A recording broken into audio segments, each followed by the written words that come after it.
This is a session which is being sponsored by Sampark India Logistics Limited. I invite the two gentlemen in conversation, Mr. B.L. Bajaj, the Managing Director of Dynamic Orbits, and Mr. Sanjay Rathi, the Managing Director of Sampark India Logistics. This is a session which is going to exploring how innovative supply chain startups scale from concept to market leaders, leveraging technology, asset-light models, and network optimization, and highlighting the complete journey of building investor confidence, achieving operational excellence, and navigating the path to valuation milestones and public listing. So Mr. B.L. Bajaj, the Managing Director, Dynamic Orbits, and Mr. Sanjay Rathi, MD Sampark India Logistics in conversation. Good afternoon, good evening. So we heard about technology, we heard about people, we heard about operations. But at the end of the day, as a businessman, I would like to say, please show me the money. Ultimately, we all are in business of logistics. And the aim of business is to create value for all the stakeholders. Now, in last 10 years or 15 years, we have seen this valuation game undergoing a sea change.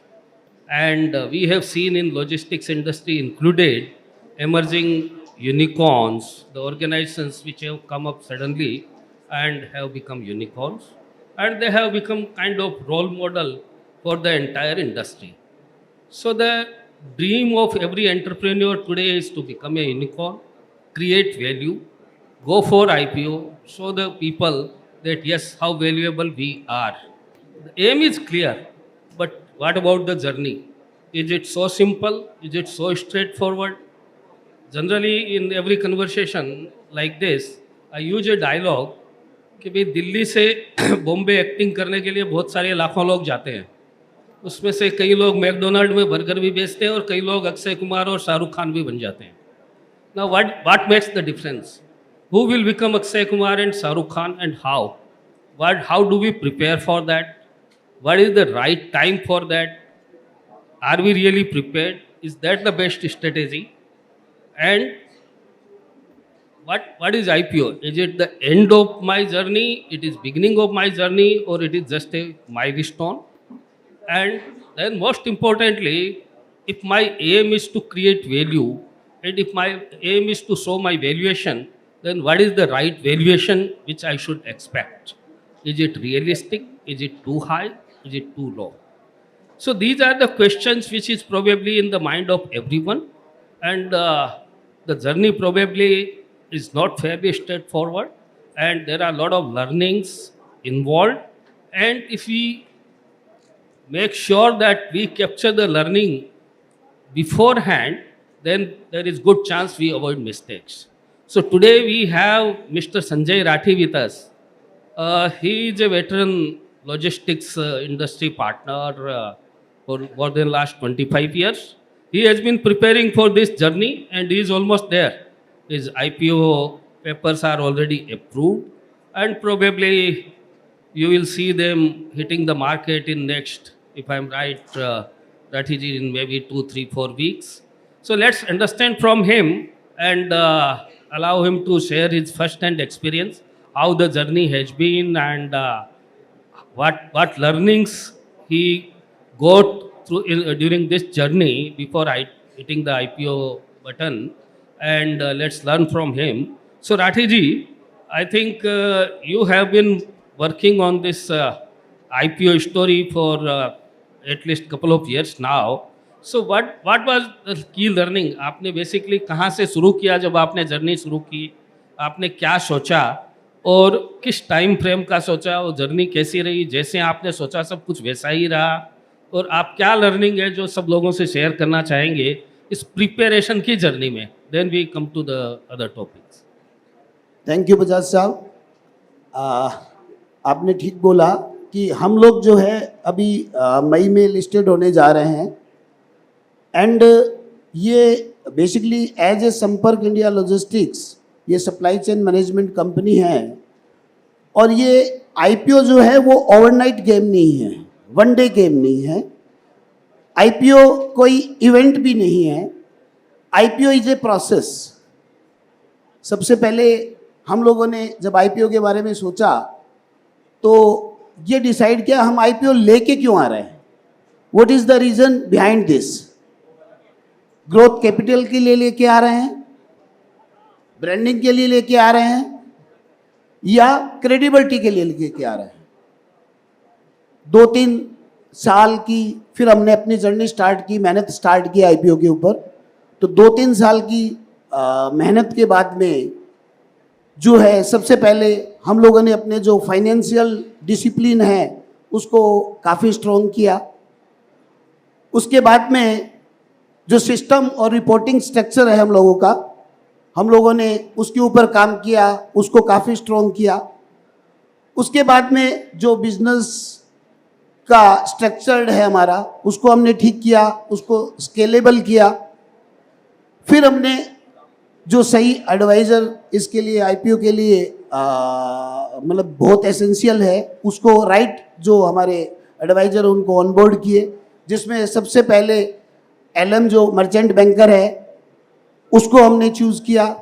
उसके बाद में इसके जो legal adviser है उनको choose किया, registrar है या ऑडिटर्स है उनको हमने सेलेक्ट किया सही को। जब हमारे नंबर स्ट्रॉन्ग हो गए और हमें लगा कि गवर्नेंस जो है हमारा बहुत राइट है, तो उसके बाद में इस मार्केट में हमने अपने आप को स्टेब्लिश किया या इसके लिए लॉन्च के लिए तैयार किया। बेसिकली मैं ये कहूँगा कि आईपीओ आपको जब नहीं लाना चाहिए जब आपको पैसे की नीड है। आईपीओ आपको जब लाना चाहिए जब आप अपने आप आईपीओ लाने के लिए तैयार है या आपकी कंपनी जो है आईपीओ लाने के लिए तैयार है। बहुत बढ़िया, thank you very much Rathi ji, बहुत इंटरेस्टिंग और आई थिंक एकदम प्रैक्टिकल ऑब्जर्वेशन शेयर किया आपने। This is what it should be. और एक आपने बड़ा इम्पोर्टेंट वर्ड यूज किया, और ये being a consultant we face this challenge every day, we face this question every day कि भाई हम आपने फाइनेंशियल डिसिप्लिन लाया। Now I am not sure whether this is being recorded, but problem क्या होती है, हमारे पास लोग बैलेंस शीट लेके आते हैं, रोज़ ये कन्वर्सेशन होता है कि जी बुक्स में तो मेरा इतना प्रॉफिट है, एक्चुअल मेरे को इतना प्रॉफिट है और मेरे को तो वैल्यूएशन उसके हिसाब से मिलना चाहिए। I say, we as anybody as an investor, I am participating in what is appearing in your books. So this financial discipline is absolutely important, and historically this has been a very, very big challenge in India, particularly in SME sector. So you see today with the new generation coming in, with compliances becoming stronger and also mindset getting changed, this problem is getting addressed. But I think the financial discipline, the corporate governance part, accounting part is absolutely important. Now, taking a clue from this, then we come to the question that how the valuation is decided. Is the financial numbers are the only metric? आज अगर हम देखें money control खोल करके, same industry same day, one company will be trading at a PE multiple of 10 and another company in the same industry on the same day would be trading at a PE multiple of 30. What makes the difference? Is the financial numbers are the only metric, or what drives the valuation? Let's understand from Rati ji, what is your view कि valuation किस चीज़ का function है? Is it only the PE multiple कि मेरा 10 करोड़ का profit है तो 200 करोड़ का valuation होना चाहिए, or there are other factors which determine the valuation? Bajaj साहब बहुत रियलिस्टिक क्वेश्चन पूछा आपने। दिस इज द मतलब जो एक्सपेक्टेशन रहती है फाउंडर या प्रमोटर की और जो रियलिटी रहती है उसमें काफ़ी डिफरेंस रहता है। This is huge difference actually. और जो वैल्यूएशन है वो कभी भी फाउंडर तय नहीं करता, वो मार्केट तय करता है। काफ़ी फैक्टर्स है जिन पे डिपेंड करता है आपका वैल्यूएशन। सबसे पहले जो आपका टॉप लाइन है या बॉटम लाइन है उस पर डिपेंड करता है वैल्यूएशन। उसके बाद में इंडस्ट्रीज़ का जो पोटेंशियल है, आप किस टाइप का बिजनेस करते हैं, किस इंडस्ट्रीज से हैं, ठीक है, उसका पोटेंशियल क्या है, उस पर डिपेंड करता है वैल्यूएशन। प्रॉफिटेबिलिटी और मार्जिन पे जो है वो डिपेंड करता है इसका वैल्यूएशन। एंड जो कंपनी लिस्टेड है बेसिकली ऑलरेडी मार्केट में, उनका क्या कंपैरिजन है, क्या पी है, उस पर डिपेंड करता है वैल्यूएशन। अगर हम लोग बहुत बार गलती कर देते हैं, हर एक आदमी वैल्यूएशन जो है वो ज़्यादा चाहता है, बहुत बार गलती कर देते हैं कि हाँ भाई मेरे को हाई वैल्यूएशन चाहिए, तो कभी भी मेरा ये पर्सनल अनुभव है और हम लोग इसको कर भी रहे हैं। अभी जब कंपनी लिस्ट होने को आएगी मई में तो देखिएगा, हम लोगों ने अपने आप का वैल्यूएशन बहुत नीचे लगाया है जिससे इन्वेस्टर को फायदा हो। कई बार जो इन्वेस्टर जो वैल्यूएशन जो हाई रहता है बेसिकली वो लॉन्ग टर्म के अंदर जाके नुकसान करता है, और लॉन्ग टर्म के अंदर जो वैल्यूएशन आप लोग लेके आओगे, रियलिस्टिक लेके आओगे, वो लॉन्ग टर्म में आपको फायदा करता है। Very good. Fantastic observation that if you give reward to your investor, then you practically create a perpetual funding line. Starting with Reliance, who has shown the way that if you reward the investor, then it is not one-time exercise. Whenever you need money, you can hit the market. But for the first time, if you become greedy and keep your valuation so high that post IPO investor lose money, then the next time nobody is going to entertain you. So this is absolutely important, and right valuation, right expectation is very very important. Sometimes we benchmark very wrongly कि भाई DHL का इतना value, इतना multiple चल रहा है, मेरा इतना चलना चाहिए। अरे भाई वो DHL है, you have to become DHL before you expect that multiple. So now, and also you don't want to undervalue also. That is also equally important, because if you undervalue, then probably you are not raising the funds which probably will help you in growing your business. So the judicious decision that what should be the right value in case of IPO is absolutely important, and you need right advice for that. Now another thing which is important is, I think, the corporate governance. You see, suddenly you see that 2 साल पहले तो इस company का 1 करोड़ था, अभी इस साल IPO करना है तो 10 करोड़ हो गया। How come? Investors are intelligent, and not only that, from corporate governance, accounting discipline is of course one part. Then who are the people on the board of directors? Is there a strong management? All those things are also compliances, past litigations. So Ratiji, when you were going through the process of due diligence, did you face any challenge from compliance point of view or management quality point of view? Because these are, I think, the governance issues are equally important apart from numbers. Basically जो IPO के अंदर no doubt corporate जो governance रहता है वो काफ़ी important होता है बेसिकली, लेकिन ये सिर्फ कंप्लायंस नहीं है।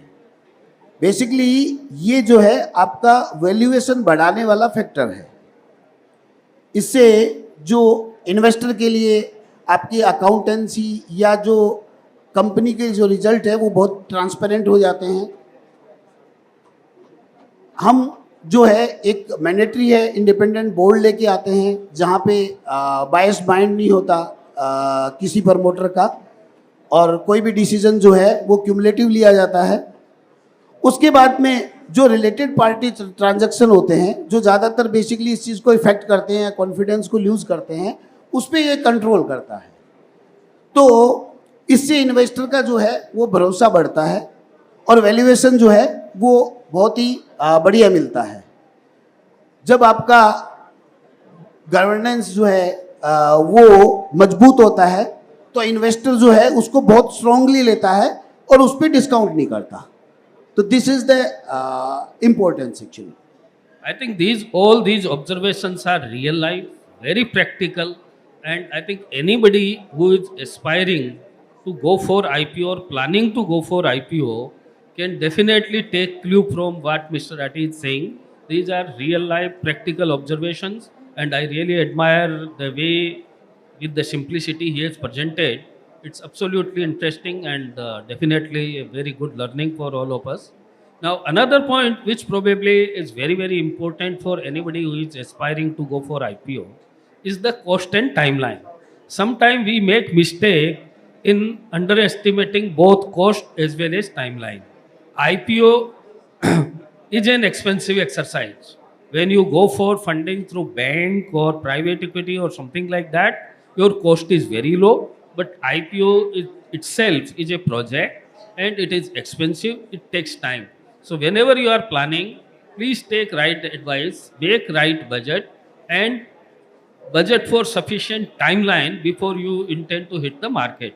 So let's learn again from Ratiji about the cost and timelines in a typical IPO, uh, whether it is SME or main board. Obviously, there will be a difference between SME IPO and main board IPO, but still, let's understand what Ratiji has been like, what has been his experience regarding the cost and timeline to IPO. Bajaj साहब, cost और जो timeline है basically वो very करती है. This depend actually कि आप main board में जा रहे हैं, ठीक है, या आप जो है एसएमई में जा रहे हैं, और साइज ऑफ आईपीओ क्या है. तो इसलिए हम लोग जो है कॉस्ट और को कोई फिक्स नहीं कर सकते. लेकिन हाँ, अगर टेंटेटिव मानना है कि हाँ भाई हमें किसी आईपीओ की तैयारी करनी है, तो कम से कम 1 करोड़ रुपए आपके पास में स्पेंड करने के लिए होने चाहिए. और फिर साइज पे डिपेंड करता है. अगर एसएमई आईपीओ की बात करूं तो करीब करीब ऑलमोस्ट जो है ये बढ़ के करीब करीब साइज ऑफ आईपीओ के हिसाब से 2 से 3 करोड़ के आसपास हो सकता है. जहाँ तक बात है कॉस्ट की तो ये है. और जहाँ टाइमलाइन की बात करेंगे तो जैसे हमने बताया कि हाँ भी करीब करीब ऑलमोस्ट इसको तैयार करने में हमें 2 से 3 साल लगे. लेकिन अगर सेबी की बात करूँ अप्रूवल की तो करीब करीब ऑलमोस्ट 6 से 8 महीने में आपके पास में, अगर आपकी रिपोर्ट वगैरह स्ट्रॉन्ग है, आपकी सब चीज़ें इन सिस्टमेटिक है, तो करीब 6 से 8 महीने में आप आईपीओ ला सकते हैं. Very good. I think again a very practical experience. So basically the timeline is clearly a function of how good preparation we do. So that is absolutely important. Sometimes we say कि इतने सारे कागज क्यों चाहिए, इतना सारा काम क्यों करना है. You see, if you do a good preparation, compile all your documents properly, then you save time later. Otherwise, you file half-hearted paper with SEBI and every third day you get query from SEBI. It takes indefinite time and it might lead to rejection also. So the better preparation is key to save time. And also time again, the cost again, I think as Ratiji said, it's a function of how much funds you want to raise. And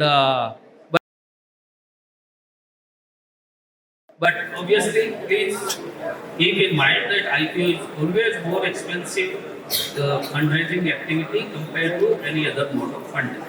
I think in the interest of time, just last question. Right now, I was talking to another veteran of logistics industry. That what is the right solution for fundraising? Is it IPO? Is it private equity? Or is it a strategic partner? All of these are very different. Everything is doable, everything is possible, but each one has merits and demerits. You, in your own case, you should evaluate. मैंने उनको ये बोला कि भाई आप ये पूछ रहे हो कि खांसी है तो कौन सी दवाई लेनी चाहिए, बट खांसी के साथ में मल्टीपल सिम्टम्स दूसरे हो सकते हैं. That would decide that what medicine you should take. So IPO अलग स्ट्रीम है, प्राइवेट इक्विटी अलग स्ट्रीम है, and strategic partnership is separate subject. So what is right solution you need to very carefully analyse, and I am sure Rathi must have also analyse. Rathi ji, ये आपने कभी सोचा कि आप आईपीओ करने के बजाय कोई स्ट्रेटेजिक इन्वेस्टर ले आओ या प्राइवेट इक्विटी ले आओ? क्या आपके दिमाग में था कि भाई आपने आईपीओ का रास्ता चुना? Basically this is the good question. हर एक के माइंड में रहता है ये. बजाज जी ने जो है वो इसको करेक्ट पॉइंट आउट किया है. अगर हम आईपीओ की बात करते हैं तो आईपीओ की जो एडवांटेज है, जैसे मैंने बताया, ब्रांडिंग, क्रेडिबिलिटी और जो लिक्विडिटी है उसको ये स्ट्रॉन्ग करता है. और इसके जो डीमेरिट है वो ये है कि हमारे को कंप्लायंसेस जो है वो थोड़े ज़्यादा करने पड़ते हैं, और जो पब्लिक का रिस्पॉन्सिबिलिटी है या जो प्रेशर रहता है, क्योंकि पब्लिक के पैसे हैं बेसिकली, तो वो थोड़ा सा मोर फोकस करता है, थोड़ा प्रेशर लेके आता है. अगर हम बात करेंगे प्राइवेट इक्विटी की, तो प्राइवेट इक्विटी जो है वो नेचुरली आईपीओ से भी जल्दी मिल जाता है, इंस्टेंट मिल जाता है, ठीक है. लेकिन जो उसके डीमेरिट रहते हैं बेसिकली वो रहता है कि हमारा जो कंट्रोल है ऑर्गेनाइजेशन पे वो कम हो जाता है, और जो एक्टिव प्रेशर है बेसिकली इसको जब हम प्राइवेट इक्विटी लेके आते हैं तो उसको हम एग्जिट देते हैं तो वो अपने आप में बहुत प्रॉब्लमेटिक बात हो जाती है। तो ये एक डीमेरिट है प्राइवेट इक्विटी का। जब हम स्ट्रेटेजिक पार्टनरशिप की बात करते हैं, स्ट्रेटेजिक पार्टनर की बात करते हैं, तो बिजनेस सिनर्जी जो है हमें काफ़ी अच्छी मिलती है, उसके एडवांटेज है। लेकिन कहीं कहीं जो हमारा बेसिकली डिसीजन मेकिंग जो पावर है वो हमारी कम हो जाती है, और जो इंटरफेरेंस है उसका जो इन्वेस्टमेंट करता है उसके अंदर वो ज़्यादा बढ़ जाता है। तो इस वजह से जो मैं प्रेफर करता हूँ बेसिकली, और हमने काफ़ी सोच समझ के किया, इस वजह से हम लोग IPO के अंदर। Very good. मैं कंसल्टिंग बिजनेस में हूँ और लोगों को रोज कंसल्टिंग करता हूँ, लेकिन राठी जी ने जिस तरह से एक्सप्लेन किया और जिस तरह से सारे प्रैक्टिकल अपने एक्सपीरियंस शेयर करके लर्निंग शेयर करी, मुझे तो लगता है कि हमारे कंपटीटर नहीं बन जाए। Thank you Rathi ji, very very very thoughtful observations, very practical and doable suggestions and comments. Great learning. Thank you very much. Thank you very much. Bajaj साहब, एक चीज और बताना चाहूँगा सब लोगों को यहाँ बैठे हैं कि जो IPO है वो सिर्फ और सिर्फ फंड रेजिंग का तरीका नहीं है। सिर्फ फंड रेजिंग के लिए IPO नहीं लाना है, ये कंपनी को एक नेक्स्ट लेवल पे ले जाने का प्लेटफॉर्म है। और इसके लिए जो है अपना जो फाउंडेशन है उसको स्ट्रॉन्ग करना है। And thank you to Logistics Shakti. मैं ये सेकंड इवेंट जो है वो अटेंड कर रहा हूँ लॉजिस्टिक्स शक्ति का। पहले मैं ये सोच के आया था कि हाँ भी ये सिर्फ एजुकेशनल या जो है हमें अपने आप को प्रेजेंट करने का सिर्फ प्लेटफॉर्म है, लेकिन जब मैंने अटेंड किया तो हमें इस चीज़ का बेनिफिट मिला, ये कनेक्ट करने का भी अपने आप में एक बहुत बड़ा प्लेटफॉर्म है। और जब हम लोगों ने एक कस्टमर के साथ कनेक्ट किया, जब नेक्स्ट में उसकी बजाय उसके मतलब एवज में संपर्क इंडिया लॉजिस्टिक्स को एक अच्छा बिजनेस मिला, और संपर्क इंडिया लॉजिस्टिक्स इस साल के अंदर उस बिजनेस से पहला अपना अब्रॉड जो है एक ऑफिस जो है ओपन करने वाला है ऑस्ट्रेलिया में। तो thank you Logistics Shakti, thank you Amit ji. Great, thank you. Thank you very much sir for promoting our platform also.